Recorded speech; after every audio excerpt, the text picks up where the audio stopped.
ত্রিকোণমিতি থেকে একটি গুরুত্বপূর্ণ সমস্যা এখন দেখব। এখানে বলা হচ্ছে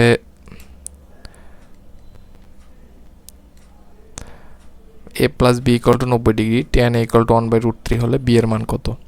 তো এখানে আমাদের যেটা দেওয়া আছে tan a ইকুয়াল টু 1/√3।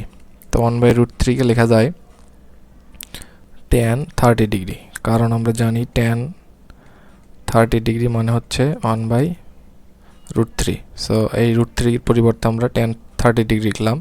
তাহলে এখান থেকে আমরা এই tan এবং এই tan তুলে দিতে পারি। তাহলে a সমান পাবো হলো 30 ডিগ্রি। এখানে a plus B equal to দেওয়া আছে 90 ডিগ্রি। তো a প্লাস বি সমান আমাদের দেওয়া আছে 90, তাহলে এর মান হলো 30 আর আমাদের b এর মানটা বের করতে হবে। তাহলে আমরা b সমান পাবো হলো 60 ডিগ্রি। তাহলে এটার অ্যান্সার হবে 60 ডিগ্রি।